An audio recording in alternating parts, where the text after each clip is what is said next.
Hello, everyone. I'm Joyce Sullivan. I am the founder and CEO of Social Media Fin, and I have the pleasure of having this fireside chat with Krista Nilsson, SVP and Tribe Leader for Core Payment Platform for Danske Bank. Krista, welcome. Thank you, Joyce. It's a pleasure to be here. How are you today? I'm very good, thank you.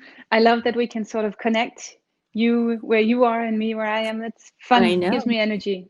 Right. And so for those, Krista is in Denmark. I am in the New York City area. And so the world of virtual connecting puts us There you go. to each other. Yeah. Great. So our talk today, we're going to talk about the future of work. And it's been promoted as one where you can work anywhere, in any time, in any zone, and you're empowered by digital technologies to enable outcomes over inputs. So, so this setup is no longer a choice, but most of us now, we know in 2020, this is the way we live. So Krista, we want to have a little conversation about your experience, and I'm sure our audience is very keen to hear what you have to say about your own lessons learned. So for one, I would get started. So Tribe Leader, that's very interesting. You want to talk a little bit about that? Certainly that's more of a lean startup term, and you're in a very established financial institution. So tell us more. Definitely. Yeah, and I think that's actually the core of it almost, in that being a quite established financial institution, we want to innovate as well.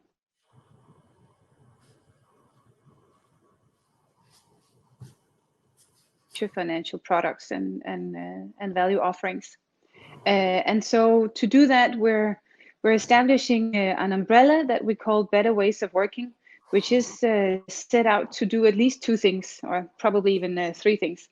But one is to significantly change how we conduct development. And you said startup, that's very right. We're leaning up against some of these classical agile methods, ways of working, and learning all that we can from those. Therein also the tribe type of terminology. Some will be familiar with the Spotify model. I think we're learning a lot from already known practices in that industry, despite it being new.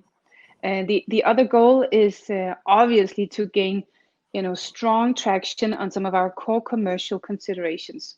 So we are in a highly competitive market. It's fun to be in that type of market, but it also demands on us that the products we put to market and the offerings become more crisp, more minimum viable product, more done together with the customer, if you will. And so we want to really step up that game. That is absolutely core to our competitiveness now and going forward. And then the third item is actually that we want to attract a different kind of people. So, and that sits in a balance, because we also love the people that we have. They are core to how we conduct ourselves as Danske Bank today. And in the future, we want more of those semi-entrepreneurial thinkers that sort of dare to lean in and push some of these boundaries a little bit, and think perhaps a bit more sort of in a tilted way, or with a different mindset, or just to inject some other type of energy so that we stay on our toes, essentially. So it's a cultural shift as much as a way of working shift. Good. So you bring up some interesting points, certainly how to attract a certain type of individual who's keenly interested in that type of work environment. So can you share a little bit about sort of your experience this year with 2020 and virtual teams? What's changed? Because I know from other roles you've had, you've managed teams in other countries and other places. So a little bit, what's the same and what's different with 2020? Yeah, well, 2020 is just a year we will all remember, isn't it? I don't think I have in many other years set the name of the year so often like we do now. It's really remarkable in that sense. But it's true. I think maybe 2020 is, I don't know, it's a year close to my preferred way of working, because it is so much about connecting and being present at a distance somehow. And this year we have had to learn it by force, if you will.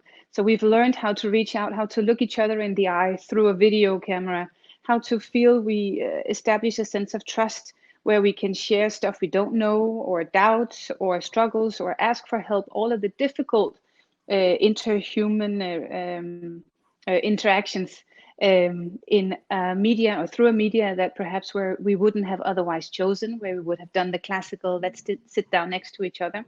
And it's dear to me because that's actually part of what brought me to the bank almost 7 years ago, when we leaned in to become more remote, if you will, or at least more dispersed, more global, more international by heart. And it's true what you say, that I've had other roles this year. So I started as a tribe lead a couple of months ago. Time really flies fast.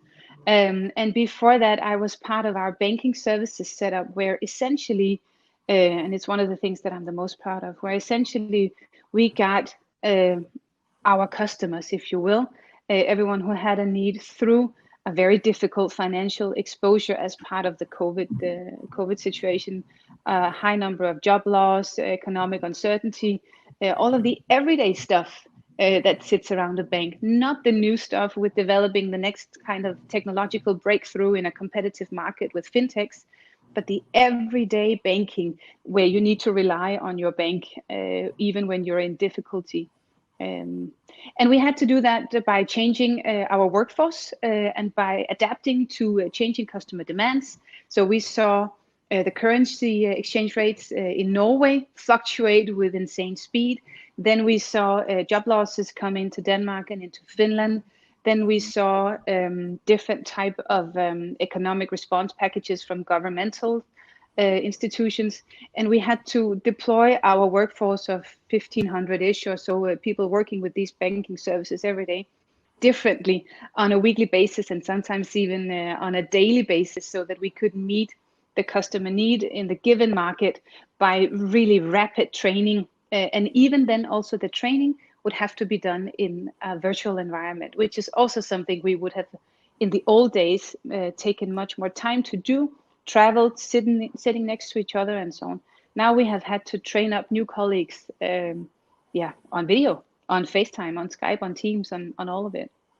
Right. So I'm sitting here and I'm just feeling a little bit of the energy as well as the anxiety of what happened, and hearing the term, agile team, how to eat together while we're apart, and just building that kind of community, that agility.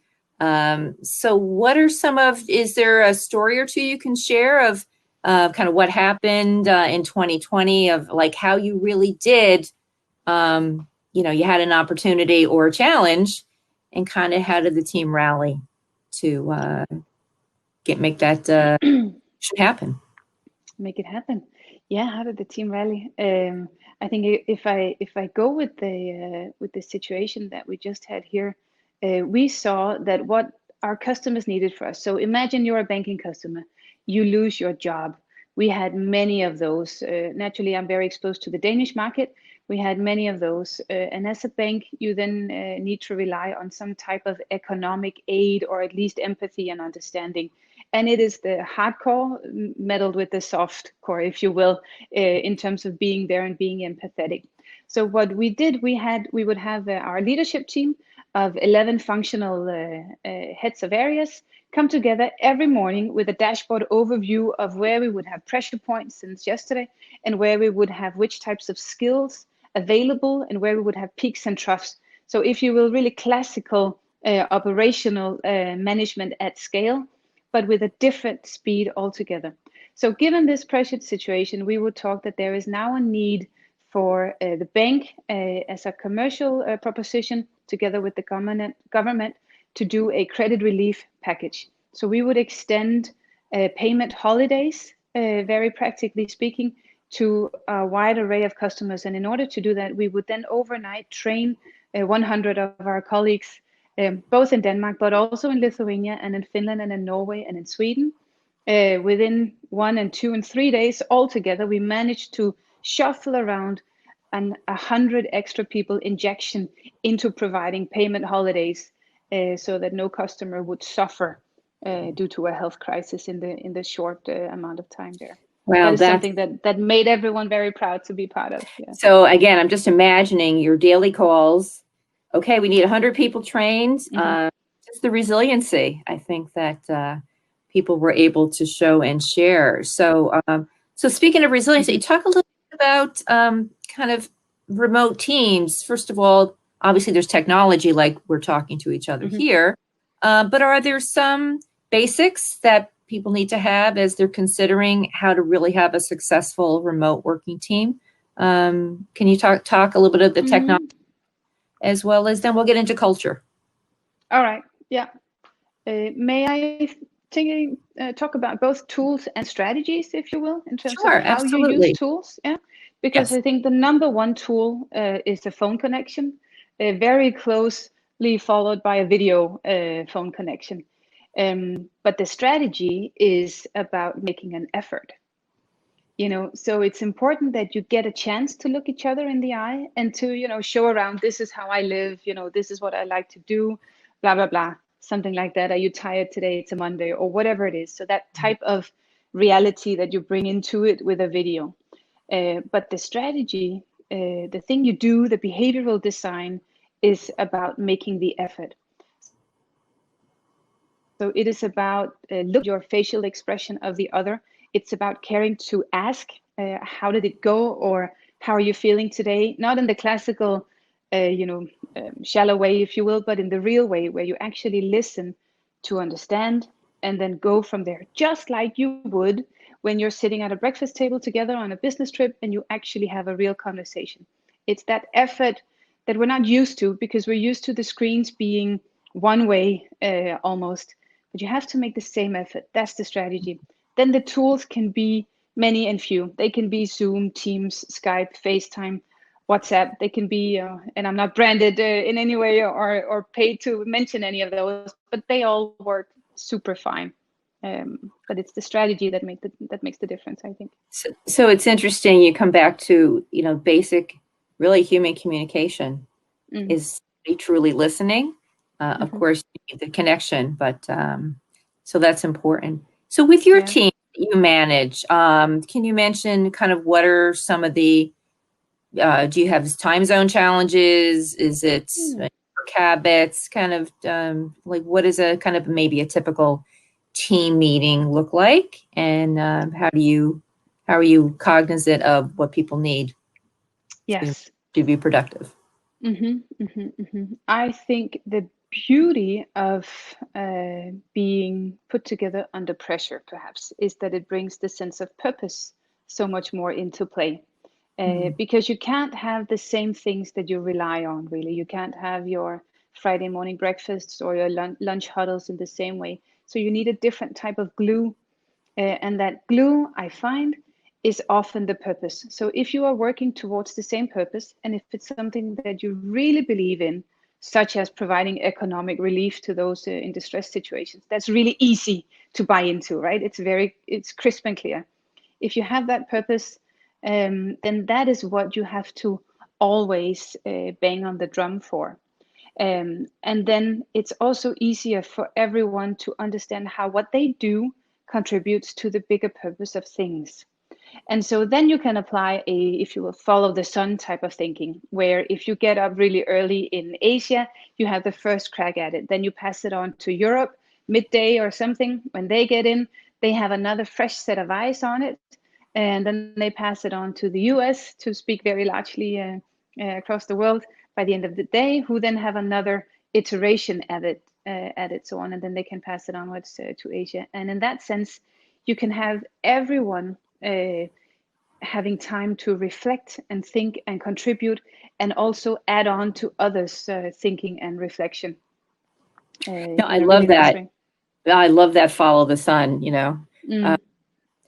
yeah, just in years past, I remember working on a big technology implementation at one of the institutions I worked at.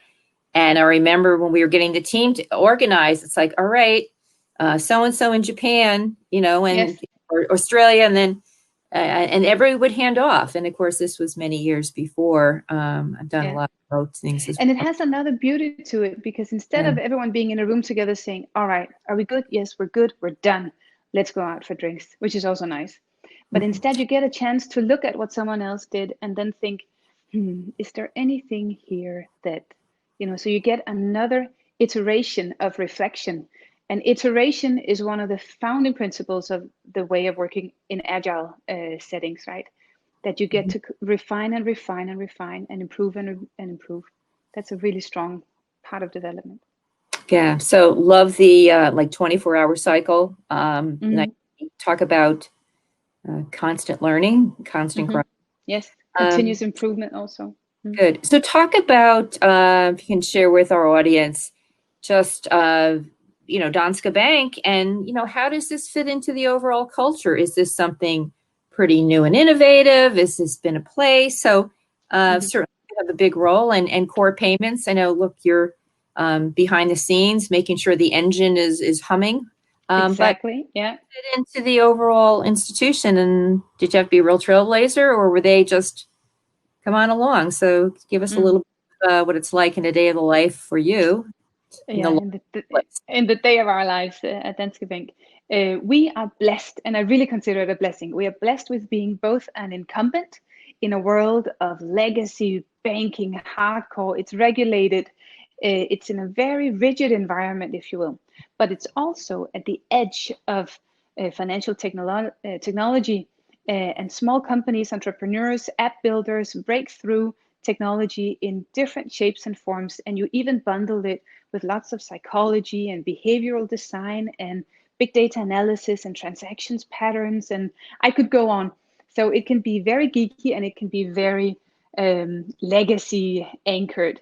And I think that's what makes it fun. It is that you get to balance it, because as a bank, you cannot have just an entrepreneur that sits at the brink of technology and does only development and has no sort of muscle and system to deploy it in a regulated way. Customers wouldn't stand for that, nor should they.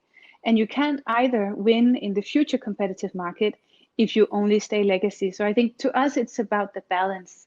And I love that, because that gives some type of friction between humans. Well, first off, organizations, but then naturally it's also humans, because it's not easy. It's a mental challenge to have to encompass both in your life. But the fact that you have to do that, that demands real leadership, because you have to convey and portray both angles. And there are other angles, of course, as well.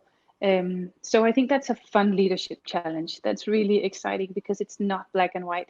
Very few things are black and white. And you have to find the balance between breakthrough development and risk, essentially. You want to lean in, you want to this culture of freedom to fail, because that's where you get the best type of creativity, but you want it in a regulated environment so that nothing passes through the gate before we know that it's proper, of course. Good. So you have a little bit of the, let's say, comfort, but at least that foundation that, there's a lot of things in place. So you get some room to, not say play, but at least experiment and to try things out and to be innovative. True. And you get muscle also, right? And you also get naysayers sometimes. So the fact that you surround yourself with people who think differently than you, that is a strength. That is a strength, because then you're challenged with a different mindset than what you bring yourself. That's a great thing that builds robustness. Yeah. So talk about that a little bit more. You mentioned naysayer. So like, are those people who would challenge you, this can't be done, or prove me wrong? Just give me a little bit of your thoughts on that. Well, I think whenever you deal with culture, there will be naysayers, because people that have been around for 20 years, they know what works and what doesn't work. And I think we also know that from ourselves, right? We are habitual creatures because it works. And I think if you're into Daniel Kahneman and that type of thinking, then there might be a system 1 and a system 2 thinking. And the more you can put on your automatic pilot in system 1, the faster you can progress, the higher speed you can achieve. And that's a great thing. It demands some more to constantly have to reflect and adapt and analyze and form a position on things. And I think naysayers will always be there, and you should probably listen to them, because they usually come with some proper backing. I remember when I was younger, I would probably, write off some of these older men typically. I don't know why, but to simply say, they just don't know. But I've changed in that way. I think now I make sure to make friends with these people first off, simply because I want to hear what sits behind almost a defense, which it can feel like. I really want to understand what worry sits underneath, because that can sometimes save us two of the lessons we would otherwise have to learn the hard way 3 or 4 or 5 steps down the road. So naysayers, I welcome in a balanced way, of course. You have to be somehow willing to chip in. So that's a great perspective, I think, again, especially for people in established financial services. You know, there are people who are successful and they've gotten there through things that work. But I think your approach of listening and hearing what they have to say, that could really be helpful. So I think it's Yeah, I a agree. good observation. Thanks. So again, talking about successful remote teams, what are some of the other things that you find create a great team when they're not physically together? What are some of the attributes or things that you definitely encourage as a lead for your tribe? Yeah. Well, I think the effort thing, that is my big I'm a big advocate for that. You have to make an effort. And it comes down to authenticity. You just have to be real, just like you would be physically together.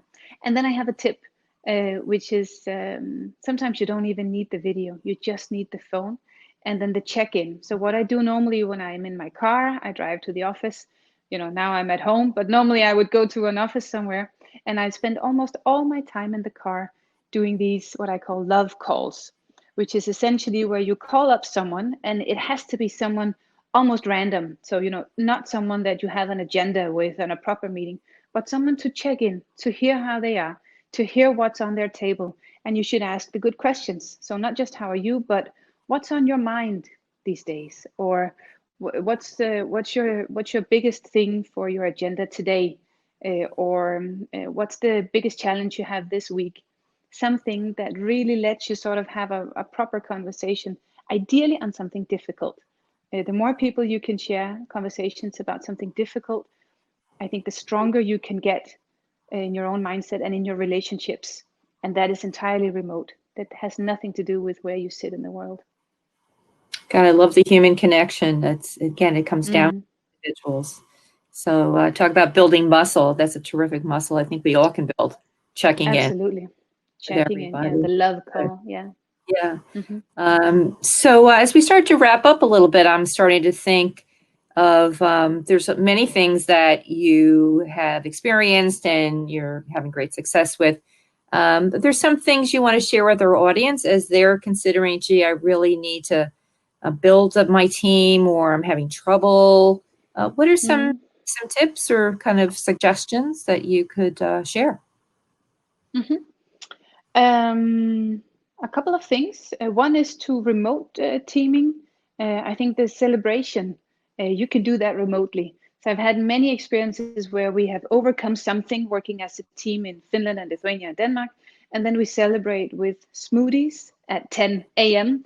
on each site. So it's 15 minutes. Everyone has a smoothie, catered in locally, and you toast on camera, and that's just it. It's not really that difficult to do, but the fact that you're on Skype and everyone says hi, that makes a real difference. So you can really do these. They should not be in one side.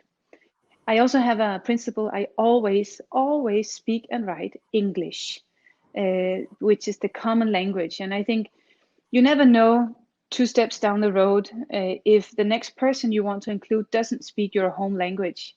So always I write English. That way everyone is always invited for a conversation. I do the same when we meet for coffee or when we small talk in the beginning of a virtual meeting. Always in English, then everyone is always invited. Yes, I think those are two. I'm just visualizing me and my smoothie here. I love that. So Yeah. So no, I think it's great to have time for celebrating. I mean, we have so many activities, but just really having a dedicated time where you just say, let's just enjoy the moment that we got through that. Yeah, you shouldn't underestimate it. And as a leader, this is also where you bang to the drum of the purpose. So you give praise and recognition for how what was done here contributes to the overall purpose. So it's a 2-for-1. It's always worth investing in. Good. And then So, my tip, which has nothing to do with remote work, but which has to do maybe with leadership, is that, of course, be sure to surround yourself with people that are not like you, but even, find the best one in the bunch, to the extent where you feel like they're breathing down your neck a little bit, right? Because they are so good. That's my best tip. That puts you on your toes yourself. Good. So almost sometimes I say I want people in the room smarter than me because they up my game. Good. Always. Good. And so just are there any other things as like people that are there any situations where remote teams in your experience or reflection really don't work well? Or not quite set up to be remote? That's a good thing. I think, I think you could find situations where you would prefer to sit together. The whiteboard functionality in some of these tools, it can be a stretch. Let's just say it like it is. Yeah. But I think I'm the kind of person that if the world is in lockdown, then we make it work, and then it works just as well. But there are especially whiteboarding situations I would probably prefer around the table. Nice in person. Nice sometimes. Yeah, good. Yeah, I think we're all finding things that we didn't think would ever work do. Because you have. I think so too. Good. All right. Yeah, you have to. So, Krista, as we're beginning to wrap up, any kind of closing thoughts or things you would like to not just challenge, but maybe invite your audience to think about as they're building, expanding, or celebrating their teams? Well, one thing maybe would be to talk a little bit about courage, even in a remote setting. I think oftentimes if you're in a room together, there's a higher chance of you being asked, what are your thoughts, Joyce? Do you want to chip in here or something? That I think that faces a higher risk of being forgotten simply in a virtual environment because you're not in the same room when you look around the table. But always lean in and ask, right? There is one thing I have really learned throughout my career has been that when I have doubts, when I have questions, when I have a wonder or I ponder something, there's always at least someone else in the room that has that same type of can it really be or what if consideration, but there's almost never anyone who talks about it. But even in a virtual environment, you should be the one to say, actually, I have a thought. How about this and that? I love that. This courage and lean in and take a chance. You Take a chance. Somebody else. Good. Good. Well, Kristen, this has been an amazing opportunity to talk with you. And I know. Likewise, Joyce. Yeah, thank you. And for people who are with us, I know Kristen and I will be available to take questions in the chat. So please stick around and make sure that you ask either of us questions. And we'll be delighted to meet you. Looking forward to it. Kristen Nielsen, Danske Bank, and thank you to FTT for this opportunity. Yes, thank you. All right, take care. Bye.